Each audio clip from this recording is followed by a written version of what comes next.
Yan. Good morning guys. So bali pangatlong araw na namin dito sa Patar, Bolinao, Pangasinan. So dumating kami kasi May 23, mga alauna ng hapon. Tapos 24, ayun, may mga pinuntahan kaming mga lugar dito. Punta kami ng Rock Formation, Rockville Beach Resort, banda doon lang sa unahan. Ayun, no? Kung nakikita nyo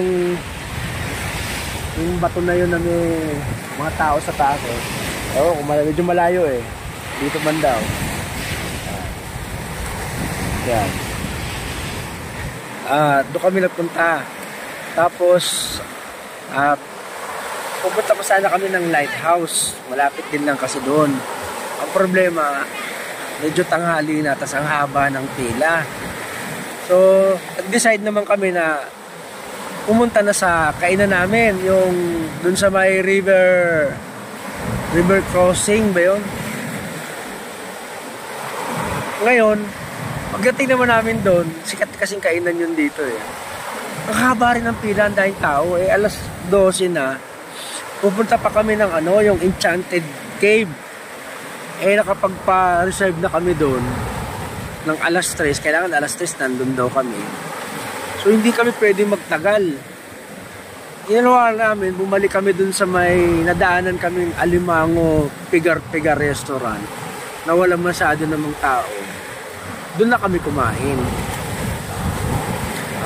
Tapos kami at least mga around 2:30. So tama-tama lang. Kami dun sa balik sa Enchanted Cave. Kasi pagdating doon, although yung iba hindi naman pupunta dun sa Enchanted Cave, yung iba nagpunta ng cave yun, meron silang ibang pinuntahan na, tapos may falls din ata. So nangyari, nag-iwalay kami. Yung mga siguro yung iba around ilang kami noon, siguro kulang 20 motor, yung yun ay natuloy. So nagpunta kami sa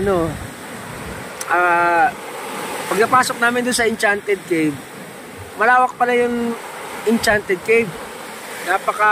Marami pwedeng ikutan.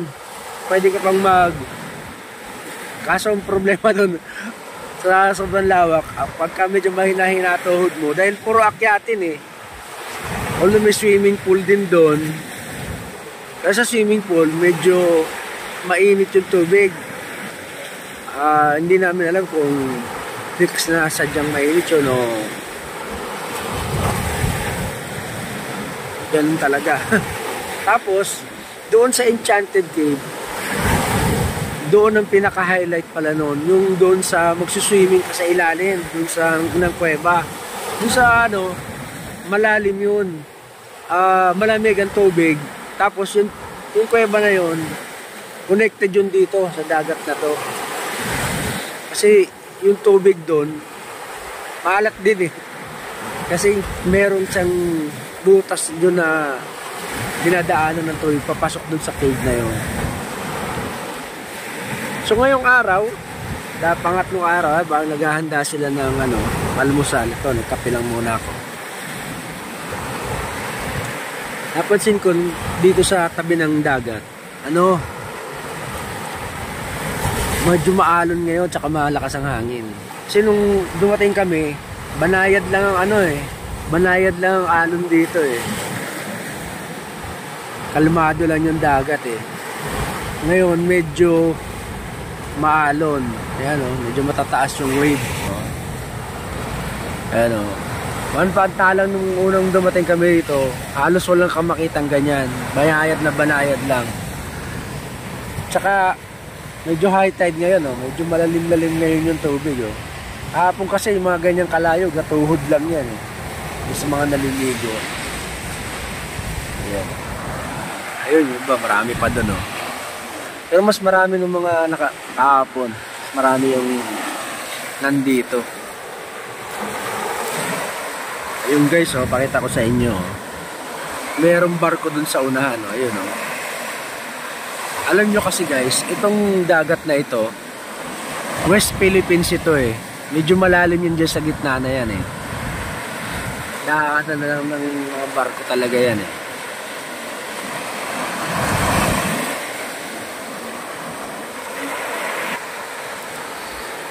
So yan. Ngayong magiging activity ngayon, dapat nagpaplano pa dapat na magpo-falls pa. Medyo malayo pa dito. Baka maghahulin kami sa oras. Dahil sa ang check-out namin ay 10 o'clock in the morning. So from 10 o'clock, check-out namin dito. Babiyahin na kami yan pabalik ng Laguna. Dadahan-dahanin na namin yan.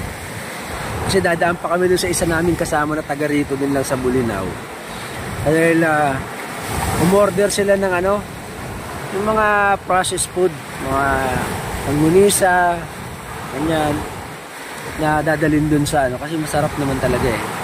Tapos yung iba na malengke, mamimili ng mga ano, danggit, saka yung isa naghahanap ng puto kalasyaw, kasi meron din daw dito noon. Ang pasalubong ba? Ayan. O yan, naantay na lang namin. Yung iba natutulog pa, sinasagad na yung tulog kasi parang late na rin nagsitulog. Yung iba mga alas 11, alas 12 na. Yung iba nga may alauna pa nahiga na eh. Pero wala nang ano, wala nang nag-inom. Kumbaga, talagang pahinga na lang para may energy kami sa biyahe mamaya hanggang Laguna. So, sana, kung siguro kung alas 12 ang check-out namin, baka nakapag-calls pa o kaya yung island hopping. Kasi nag-o-offer dito ng island hopping guys eh. Parang 1.6 isang bangka, maximum ng 6 na tao. Ayan yung bangka o ganyan o. Tapos dadaling kayo sa may mga lugar na pwede kayo mag-snorkeling, may makakita kayo mga magagandang isda. Tapos may cliff jumping, nakakapag-cliff jumping kayo. Ayan, tapos yung may mga dadaanan kayong mga rock formation na magaganda. Hindi na mangyayari yun ngayon kasi nga nagahulin kami sa oras. Siguro sa ibang time pag nakabalik uli yung mga ganong activity naman ang pwede namin gawin. Yan, nakakape na. Hindi, nakakape na nga yung iba eh. Yan o, si Madam o. Si Madam takip. Yan, si Madam takip ito eh. Oo. Yan, si Madam takip. Ito yung sama ka natin. Kakape.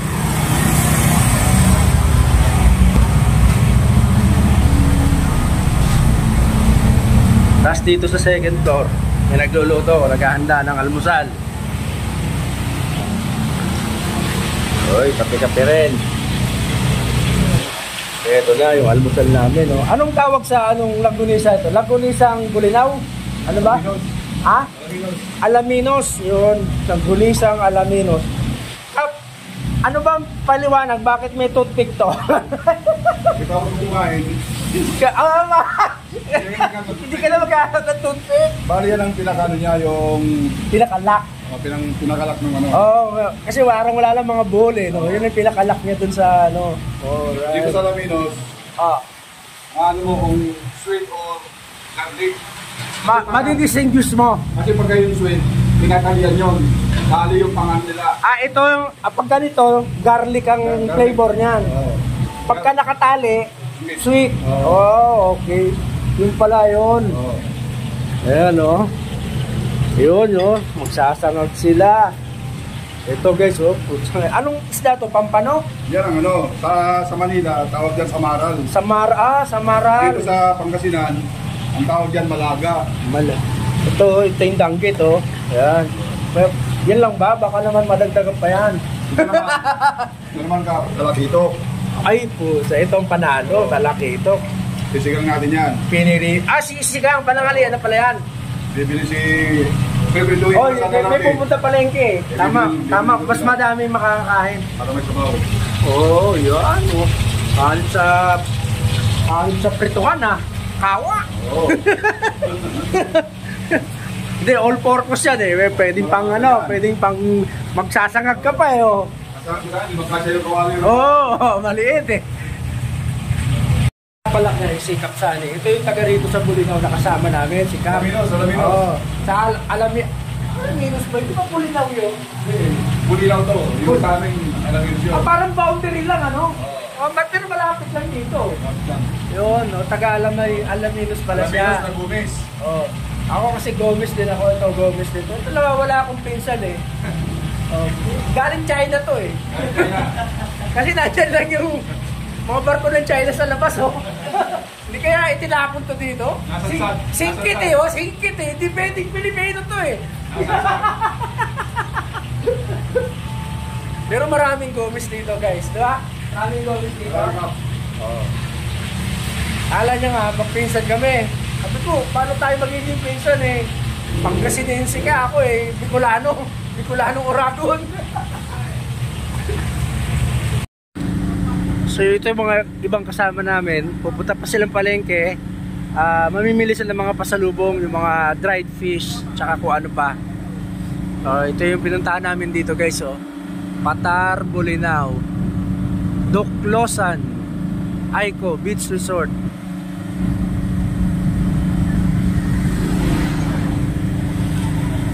Yan.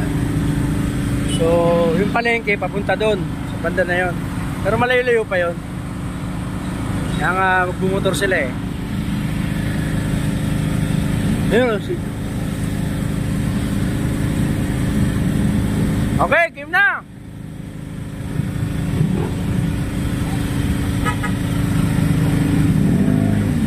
Dandaan lang ha, dandaan lang. May parating. Dandaan lang.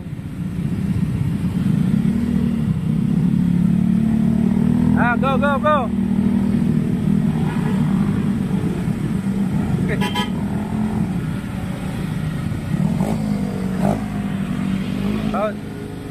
Sila yung mga grupo na pupunta ng palengke. Yan, ako. Sarap. Langgunisa.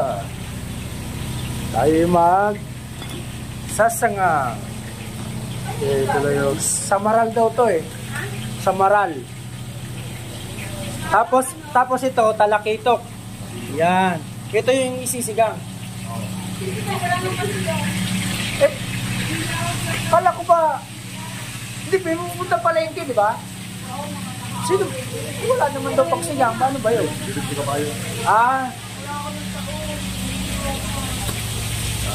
Sarap. Hindi muna kayo. Pwede pa mag-swimming. Pupunta nyo? Swimming kayo? Ay, photoshoot! Hindi nyo kailangan photographer. I'm here!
ano to sinigang to Miso, patigil.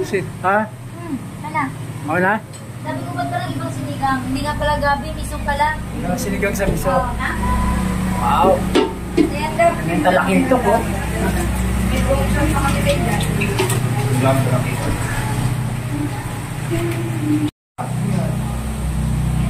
Kamusta akin?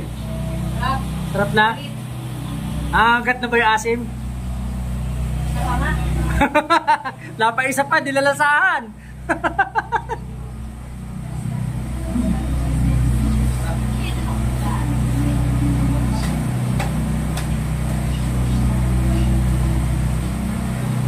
Ano? Sa akin okay na yan. Okay na. Ayan guys, kain na. Yung ano, sinigang. Yan yung ano to. Tawag dito sa maral. Sa maral to masarap to Ayan ha, kanya.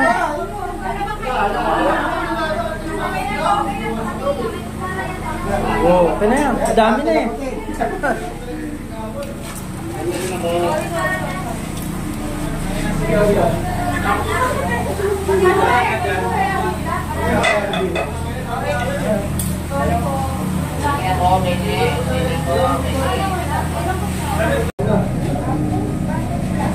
Sarap na sabaw, hindi gumawa nito. Ha? So?